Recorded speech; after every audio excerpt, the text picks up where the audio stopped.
Hello everyone, मी ऋतिका. आजचा दिवस आमच्यासाठी थोडा भावनिक आहे.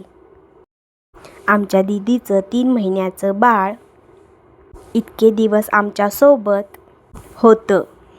तिच्या गोड हसण्याने, छोट्या छोट्या हालचालींनी आणि निरागस चेहऱ्याने घरात रोज आनंद भरून राहायचा. हळूहळू आम्हाला तिची इतकी सवय झाली होती की घरातील प्रत्येक क्षण तिच्याशिवाय अपूर्ण वाटत आहे. आज बाळ तिच्या पप्पांच्या घरी जात आहे.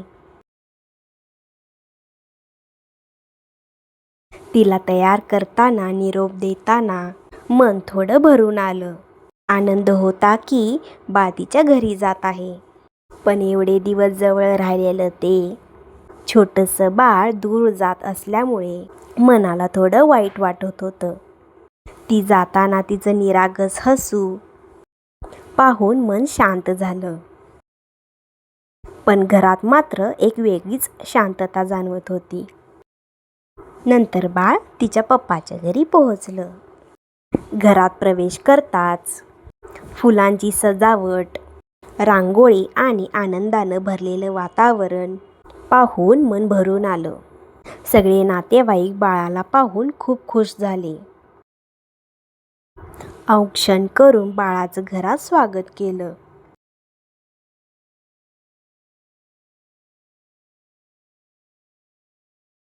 बाळाच्या आगमनामुळे बाळाचे बाबा आणि आमची जिजा खूप खुश झाले.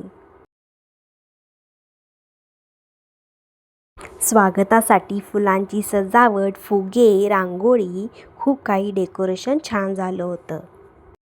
बाळाचे छोटे छोटे हावभाव, गोड हसू आणि सगळ्यांचा उत्साह यामुळे हा दिवस अजूनच खास झाला. शेवटी सर्वांनी मिळून फोटो आणि व्हिडिओज काढले, ज्यामुळे हे क्षण कायम आठवणीत राहतील. बाळाच्या आगमनाने घरात एक वेगळीच ऊर्जा आणि आनंद पसरला होता. बाळाच्या छोट्या पावलांनी घरात आनंद, हसू आणि नव्या सुखाची सुरुवात झाली.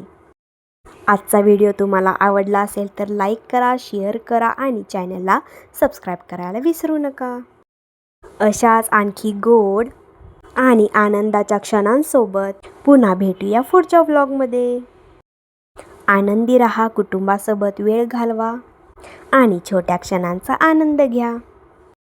Bye bye.